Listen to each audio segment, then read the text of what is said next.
ಸ್ನೇಹಿತರೆ, ರಾಜ್ಯ ಕಾಂಗ್ರೆಸ್ನಲ್ಲಿ ಮುಖ್ಯಮಂತ್ರಿ ಬದಲಾವಣೆ ವಿಚಾರ ಬಹುದೊಡ್ಡ ಮಟ್ಟದಲ್ಲಿ ಚರ್ಚೆ ಆಗ್ತಿರ್ತಕ್ಕಂಥ ಈ ಸಂದರ್ಭದಲ್ಲಿ ಸಿದ್ದು ಬಳಗದಲ್ಲಿ ಗುರುತಿಸಿಕೊಂಡಿರ್ತಕ್ಕಂಥ ಸಿದ್ದರಾಮಯ್ಯ ಅತ್ಯಾಪ್ತ ಸಚಿವ ಕೆ.ಎನ್. ರಾಜಣ್ಣನವರು ಪದೇ ಪದೇ ಸೆಪ್ಟೆಂಬರ್ ಕ್ರಾಂತಿಯ ಒಂದು ವಿಚಾರವನ್ನ ಮಾತಾಡ್ತಾ ಇರ್ತಕ್ಕಂಥದ್ದು ನಿಜಕ್ಕೂ ಕೂಡ ಅಚ್ಚರಿಯನ್ನ ತಂದಿಟ್ಟಿದೆ. ಸಿದ್ದರಾಮಯ್ಯ ಬಣದಲ್ಲೇ ಗುರುತಿಸಿಕೊಂಡಿರ್ತಕ್ಕಂಥ ಕೆ.ಎನ್. ರಾಜಣ್ಣ ಯಾಕೆ ಈ ರೀತಿಯ ಸೆಪ್ಟೆಂಬರ್ ಕ್ರಾಂತಿಯ ಮಾತನ್ನ ಪದೇ ಪದೇ ಆಡ್ತಾ ಇದ್ದಾರೆ? ನಿಜಕ್ಕೂ ರಾಜ್ಯದ ರಾಜಕಾರಣದಲ್ಲಿ ಸೆಪ್ಟೆಂಬರ್ನಲ್ಲಿ ಯಾವ ರೀತಿಯ ಕ್ರಾಂತಿ ಆಗುತ್ತೆ?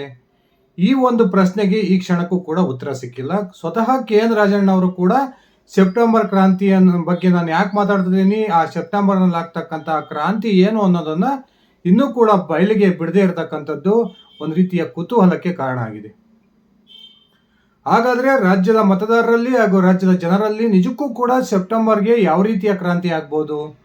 ಮುಖ್ಯಮಂತ್ರಿ ಬದಲಾವಣೆ ಆಗುತ್ತೋ ಅಥವಾ ಮುಖ್ಯಮಂತ್ರಿ ಬದಲಾವಣೆಯ ವಿಚಾರ ಬಹುದೊಡ್ಡ ಒಂದು ಜಂಜಾಟಕ್ಕೆ ಕಾರಣ ಆಗಿ ಸರ್ಕಾರ ಪತನ ಆಗುತ್ತಾ, ಅಥವಾ ಸಿದ್ದರಾಮಯ್ಯ ಬಳಗದ ಪ್ರಮುಖ ನಾಯಕರ ಅಭಿಪ್ರಾಯದಂತೆ ಕೆಪಿಸಿಸಿ ಅಧ್ಯಕ್ಷರ ಸ್ಥಾನ ಬದಲಾವಣೆ ಆಗುತ್ತಾ, ಅಥವಾ ಸಚಿವ ಸಂಪುಟಕ್ಕೆ ಮೇಜರ್ ಸರ್ಜರಿ ಆಗುತ್ತಾ ಅನ್ನುವ ಪ್ರಶ್ನೆಗಳು ಈಗ ಹುಟ್ಟುಕೊಂಡ್ರೆ ಸಹಜ.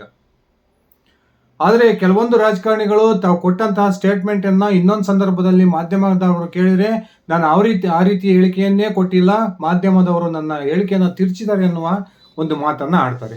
ಆದರೆ ಕೆ.ಎನ್. ರಾಜಣ್ಣ ಈ ಸೆಪ್ಟೆಂಬರ್ ಕ್ರಾಂತಿಯ ಕುರಿತು ಪದೇ ಪದೇ ನಾನು ಹೇಳಿರ್ತಕ್ಕಂಥದ್ದು ಮಾತನ್ನ ನಾನು ಈಗಲೂ ಕೂಡ ನನ್ನ ಮಾತಿನ ಬದ್ಧವಾಗಿದ್ದೀನಿ. ರಾಜ್ಯದಲ್ಲಿ ಸೆಪ್ಟೆಂಬರ್ ಅಲ್ಲಿ ಬಹುದೊಡ್ಡ ರಾಜಕೀಯ ಕ್ರಾಂತಿ ಆಗೇ ಆಗುತ್ತೆ ಅನ್ನುವ ಹೇಳಿಕೆಯನ್ನ ಪುನರುಚ್ಚಾರ ಮಾಡೋದ್ರ ಮೂಲಕ ಇದೀಗ ಇನ್ನೂ ಕುತೂಹಲವನ್ನ ಕಾಯ್ದಿರಿಸಿಕೊಂಡಿದ್ದಾರೆ. ಬನ್ನಿ ಸ್ನೇಹಿತರೆ, ಹಾಗಾದ್ರೆ ಕೆ.ಎನ್. ರಾಜಣ್ಣ ಅವರು ಹೇಳ್ತಾ ಇರ್ತಕ್ಕಂಥ ಪ್ರಕಾರ ನಿಜಕ್ಕೂ ಕೂಡ ಸೆಪ್ಟೆಂಬರ್ನಲ್ಲಿ ಯಾವ ರೀತಿಯ ಕ್ರಾಂತಿ ಆಗುತ್ತೆ ಒಂದ್ಸರಿ ತಿಳ್ಕೊಂಡು ಬರೋಣ. ಅದಕ್ಕಿಂತ ಮುಂಚೆ ನೀವಿನ್ನು ನನ್ನ ಇಟ್ಗೆ ಹೇಮಂತ್ ಯೂಟ್ಯೂಬ್ ಚಾನಲ್ಗೆ ಸಬ್ಸ್ಕ್ರೈಬ್ ಮಾಡ್ಕೊಂಡಿಲ್ಲ ಅಂದ್ರೆ ದಯವಿಟ್ಟು ಸಬ್ಸ್ಕ್ರೈಬ್ ಮಾಡಿಕೊಂಡು ಬೆಲ್ ಬಟನ್ನ ಕ್ಲಿಕ್ ಮಾಡಿ. ನಾನು ಕೊಡ್ತಕ್ಕಂಥ ಮಾಹಿತಿ ನಿಮ್ಗೆ ಇಷ್ಟ ಆಗಿದ್ರೆ ಈ ವಿಡಿಯೋಗೆ ಲೈಕ್ ಮಾಡಿ, ಶೇರ್ ಮಾಡಿ, ಕಮೆಂಟ್ ಮಾಡಿ. ಸ್ನೇಹಿತರೆ, ಕೆ.ಎನ್. ರಾಜಣ್ಣ ಹೇಳಿರಂತ ಈ ಸೆಪ್ಟೆಂಬರ್ ಕ್ರಾಂತಿಯ ಮಾತನ್ನೇನಾದರೂ ಡಿ.ಕೆ. ಶಿವಕುಮಾರ್ ಬಣದ ನಾಯಕರು ಹೇಳಿದ್ರೆ ಅದು ಬಹುತೇಕ ರಾಜ್ಯದ ಮುಖ್ಯಮಂತ್ರಿ ಬದಲಾವಣೆ ಆಗ್ತಾರೆ, ಆ ಕಾರಣಕ್ಕೇನೆ ಸೆಪ್ಟೆಂಬರ್ ಕ್ರಾಂತಿಯ ಮಾತನ್ನ ಡಿ.ಕೆ. ಬಣದ ಪ್ರಮುಖ ನಾಯಕರು ಆಡ್ತಿದ್ದಾರೆ ಅನ್ನುವ ಒಂದು ಕನ್ಕ್ಲೂಷನ್ ಬರ್ಬೋದಿತ್ತು. ಆದರೆ ಸಿದ್ದರಾಮಯ್ಯ ಅತ್ಯಾಪ್ತ ಬಳಗದಲ್ಲೇ ಗುರುತಿಸಿಕೊಂಡಿರ್ತಕ್ಕಂಥ ಸದಾ ಡಿ.ಕೆ. ಶಿವಕುಮಾರ್ ಅವರ ವಿರುದ್ಧ ವಾಗ್ದಾಳಿಯನ್ನು ನಡೆಸ್ತಕ್ಕಂಥ ಕೆ.ಎನ್. ರಾಜಣ್ಣನವರು ಪದೇ ಪದೇ ಸೆಪ್ಟೆಂಬರ್ ಕ್ರಾಂತಿಯ ಮಾತುಗಳನ್ನು ಆಡ್ತಾ ಇರ್ತಕ್ಕಂಥದ್ದು ನಿಜಕ್ಕೂ ಕೂಡ ಕುತೂಹಲವನ್ನ ತಂದಿಟ್ಟಿದೆ. ಹಾಗಾದ್ರೆ ರಾಜಣ್ಣನವರು ಈ ಸೆಪ್ಟೆಂಬರ್ ಕ್ರಾಂತಿಯ ವಿಚಾರವನ್ನ ಪದೇ ಪದೇ ಪ್ರಸ್ತಾಪ ಮಾಡ್ತಿರೋದು ಯಾಕೆ? ಈಗಾಗಲೇ ಮುಖ್ಯಮಂತ್ರಿ ಅಧಿಕಾರ ಹಸ್ತಾಂತರಕ್ಕೆ ಸಂಬಂಧಪಟ್ಟಂತೆ ಸ್ವತಃ ಸಿದ್ದರಾಮಯ್ಯನವರು ಒಂದು ವಿಷಯವನ್ನ ಕ್ಲಿಯರ್ ಮಾಡಿದ್ದಾರೆ. ಯಾವುದೇ ಕಾರಣಕ್ಕೂ ಕೂಡ ನಾನು ಅಧಿಕಾರವನ್ನು ಹಸ್ತಾಂತರ ಮಾಡಲ್ಲ, ಉಳಿದಿರ್ತಕ್ಕಂಥ ಅವಧಿಗೂ ಕೂಡ ನಾನು ಮುಖ್ಯಮಂತ್ರಿ ಎನ್ನುವ ಹೇಳಿಕೆಯನ್ನ ಬಹಿರಂಗವಾಗಿ 2-3 ಸಲ ಕೊಟ್ಟಿದ್ದಾರೆ. ಇಂಥ ಸಿದ್ದರಾಮಯ್ಯನವರಿಂದ ಇಂಥ ಹೇಳಿಕೆ ಬಂದ ನಂತರವೂ ಕೂಡ ಕೆ.ಎನ್. ರಾಜಣ್ಣ ಅವರು ಸೆಪ್ಟೆಂಬರ್ ಕ್ರಾಂತಿಯ ಮಾತುಗಳನ್ನು ಆಡ್ತಾ ಇರ್ತಕ್ಕಂಥದ್ದು ನಿಜಕ್ಕೂ ಕೂಡ ಯಾವ ರೀತಿಯ ಕ್ರಾಂತಿ ಆಗ್ಬೋದು ಅನ್ನುವ ಒಂದು ಕೌತುಕ ಅಂತೂ ಎಲ್ಲರಲ್ಲೂ ಉಳ್ಕೊಂಡಿದೆ. ಸದ್ಯ ರಾಜ್ಯ ರಾಜಕಾರಣದಲ್ಲಿ ಸಾಕಷ್ಟು ಬೆಳವಣಿಗೆಗಳು ಆಗ್ತಾ ಇದಾವೆ. ಒಂದ್ ಕಡೆ ಬಿಜೆಪಿ ದೊಡ್ಡ ಮಟ್ಟದ ಆಪರೇಷನ್ ಕಮಲಕ್ಕೆ ಕೈ ಹಾಕುತ್ತೆ, ಆ ಮೂಲಕ ರಾಜ್ಯದ ಕಾಂಗ್ರೆಸ್ ಸರ್ಕಾರವನ್ನ ಪತನ ಮಾಡುವ ಒಂದು ಹುನ್ನಾರವನ್ನ ನಡೆಸಿದೆ ಅನ್ನುವ ಮಾತುಗಳನ್ನ ಈಗಾಗಲೇ ಕಾಂಗ್ರೆಸ್ನ ಅನೇಕ ಶಾಸಕರು ಹೇಳಿದ್ದಾರೆ. ಅದರಲ್ಲೂ ಕೂಡ ಹುನಗುಂದದ ಕಾಂಗ್ರೆಸ್ ಶಾಸಕ ವಿಜಯಾನಂದ ಕಾಶ್ಯಪ್ನವರ್ 55 ಕಾಂಗ್ರೆಸ್ ಶಾಸಕರ ಸಂಪರ್ಕಕ್ಕೆ ಬಿಜೆಪಿ ಪ್ರಯತ್ನ ಮಾಡ್ತಾ ಇದೆ. ಅವರಿಗೆ ಸಾಕಷ್ಟು ಬೆದರಿಕೆಗಳನ್ನು ಹಾಕೋದ್ರ ಮೂಲಕ, ಆಮಿಷಗಳನ್ನು ಒಡ್ಡೋದ್ರ ಮೂಲಕ ರಾಜ್ಯದ ಕಾಂಗ್ರೆಸ್ ಸರ್ಕಾರವನ್ನು ಅಸ್ಥಿರಗೊಳಿಸುವ ಪ್ರಯತ್ನವನ್ನ ಬಿಜೆಪಿ ನಡೆಸ್ತಾ ಇದೆ ಅನ್ನುವ ಒಂದು ಸ್ಫೋಟಕ ಹೇಳಿಕೆಯನ್ನ ಕೊಟ್ಟಿದ್ರು. ಅದಾದ ನಂತರ ಕಾಂಗ್ರೆಸ್ನ ಕೆಲವರು ನಾಯಕರು ಕೂಡ ಬಿಜೆಪಿ ಹಾಗೂ JDSನ 20 ಶಾಸಕರು ಈಗಾಗಲೇ ಕಾಂಗ್ರೆಸ್ ಸೇರೋದಕ್ಕೆ ತುದಿಗಾಲಲ್ಲಿ ನಿಂತಿದ್ದಾರೆ ಅನ್ನುವ ಒಂದು ಹೇಳಿಕೆಯನ್ನು ಕೂಡ ಕೊಟ್ಟಿದ್ರು. ಹಾಗಾದ್ರೆ ನಿಜಕ್ಕೂ ಬಿಜೆಪಿ ಆಪರೇಷನ್ ಕಮಲವನ್ನ ಮಾಡುತ್ತಾ ಅಥವಾ ಬಿಜೆಪಿ JDSಗೆ ಕಾಂಗ್ರೆಸ್ಸೇ ಆಪರೇಷನ್ ಹಸ್ತವನ್ನು ಮಾಡುತ್ತಾ? ಈ ಒಂದು ವಿಚಾರಕ್ಕೆ ಸಂಬಂಧಪಟ್ಟಂತೆಯೇ ರಾಜಣ್ಣನವರು ಕ್ರಾಂತಿಯ ವಿಚಾರವನ್ನ ಮಾತಾಡ್ತಿದಾರ? ಇದೊಂದು ಪ್ರಶ್ನೆ ಪ್ರಮುಖವಾಗಿ ಉಟ್ಕೊಂಡಿದೆ. ಇನ್ನೊಂದು ಕಡೆ ಕಾಂಗ್ರೆಸ್ನ ಒಂದು ಉದಯಪುರದ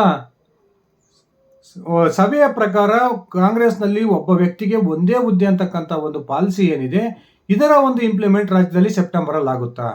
ಅಂದ್ರೆ ಈಗಾಗಲೇ ಡಿ.ಕೆ. ಶಿವಕುಮಾರ್ ರಾಜ್ಯದ ಉಪಮುಖ್ಯಮಂತ್ರಿಯಾಗಿ ಹಾಗೂ ಕೆಪಿಸಿಸಿಯ ಅಧ್ಯಕ್ಷನಾಗಿ ಪಕ್ಷ ಮತ್ತು ಸರ್ಕಾರದಲ್ಲಿ ತಮ್ಮದೇ ಆದಂತಹ ಹಿಡಿತವನ್ನು ಸಾಧಿಸ್ತಾ ಇದ್ದಾರೆ. ಆ ಕಾರಣಕ್ಕೆ ಡಿ ಕೆ ಶಿವಕುಮಾರ್ಗೆ 2 ಹುದ್ದೆ ಇರೋದು ಬೇಡ, ಯಾವುದಾದ್ರೂ ಒಂದು ಹುದ್ದೆಗೆ ಅವರು ರಾಜೀನಾಮೆಯನ್ನು ಕೊಡಿಸಿ ಅನ್ನುವ ಆಗ್ರಹವನ್ನ ಸಿದ್ದು ಬಣ ಪದೇ ಪದೇ ಹೈಕಮಾಂಡ್ ನಾಯಕರ ಮುಂದೆ ಒತ್ತಡವನ್ನ ಹಾಕ್ತಾ ಇದೆ.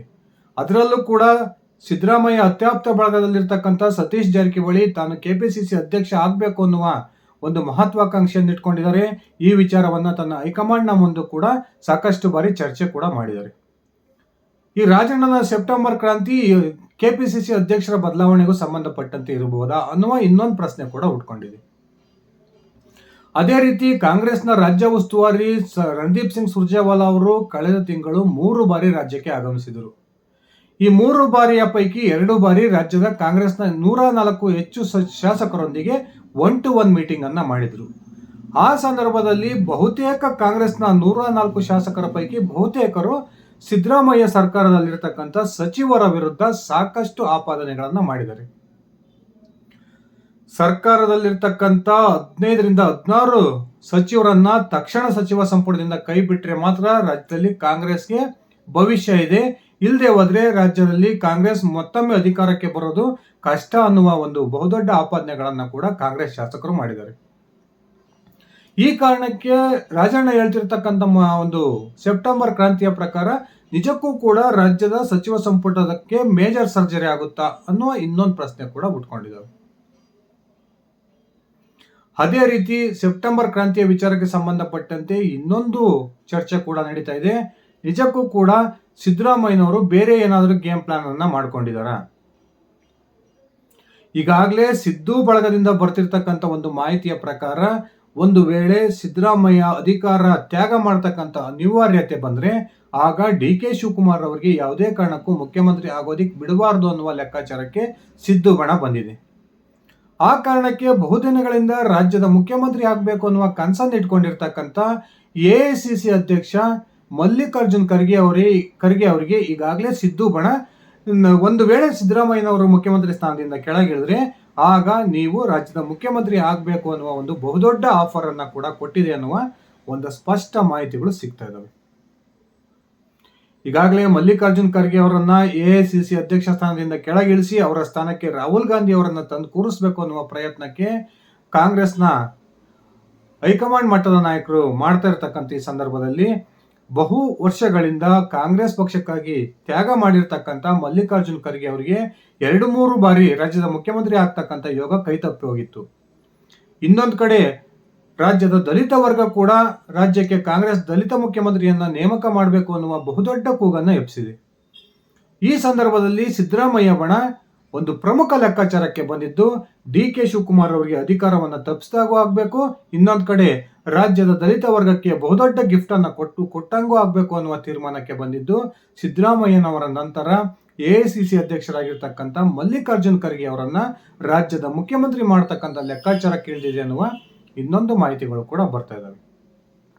ಇಷ್ಟೆಲ್ಲಾ ಬೆಳವಣಿಗೆಗಳ ನಡುವೆ ಆಪರೇಷನ್ ಕಮಲ ಅಥವಾ ಆಪರೇಷನ್ ನಸ್ತ, ಕೆಪಿಸಿಸಿ ಅಧ್ಯಕ್ಷರ ಬದಲಾವಣೆ, ಸಚಿವ ಸಂಪುಟದ ಪುನರ್ರಚನೆ, ಸಿದ್ದರಾಮಯ್ಯನವರ ಪದಚ್ಯುತಿ, ಇಷ್ಟು ಬೆಳವಣಿಗೆಗಳ ನಡುವೆ ನಿಜಕ್ಕೂ ಕೂಡ KN ರಾಜಣ್ಣ ಯಾವ ಒಂದು ಕ್ರಾಂತಿಯ ವಿಚಾರವನ್ನ ಮಾತಾಡ್ತಿದ್ದಾರೆ ಅನ್ನುವ ಒಂದು ಚರ್ಚೆಗಳು ಈಗ ನಡೀತಿದ್ದಾವೆ.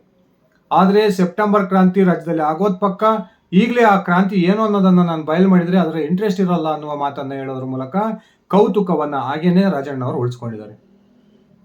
ಸ್ನೇಹಿತರೆ, ನಿಮ್ಮ ಅಭಿಪ್ರಾಯದ ಪ್ರಕಾರ ನಿಜಕ್ಕೂ ಕೂಡ ನಾನು ಹೇಳಿರ್ತಕ್ಕಂಥ ಈ 4-5 ಅಂಶಗಳಲ್ಲಿ ಯಾವ ಒಂದು ಕ್ರಾಂತಿಯ ವಿಚಾರವನ್ನ ರಾಜಣ್ಣನವರು ಮಾತಾಡ್ತಿದ್ದಾರೆ ಕಾಮೆಂಟ್ ಮಾಡಿ. ಇದು ಇಷ್ಟ ಆಗಿತ್ತು ನನ್ನ ಇವತ್ತಿನ ಈ ವಿಡಿಯೋ. ನಾನು ಕೊಟ್ಟಿರ್ತಕ್ಕಂಥ ಮಾಹಿತಿ ನಿಮ್ಗೆ ಇಷ್ಟ ಆಗಿದ್ರೆ ಈ ವಿಡಿಯೋಗೆ ಲೈಕ್ ಮಾಡಿ, ಶೇರ್ ಮಾಡಿ, ಕಮೆಂಟ್ ಮಾಡಿ. ನೀವು ನನ್ನ ಇಟ್ಗೆ ಹೇಮಂತ್ ಯೂಟ್ಯೂಬ್ ಚಾನಲ್ಗೆ ಸಬ್ಸ್ಕ್ರೈಬ್ ಆಗಿಲ್ಲ ಅಂದರೆ ದಯವಿಟ್ಟು ಸಬ್ಸ್ಕ್ರೈಬ್ ಮಾಡ್ಕೊಂಡು ಬೆಲ್ ಬಟನ್ ಅನ್ನು ಕ್ಲಿಕ್ ಮಾಡೋದನ್ನು ಮರಿಬೇಡಿ. ಧನ್ಯವಾದಗಳು ಸ್ನೇಹಿತರೆ, ಶುಭ ದಿನ.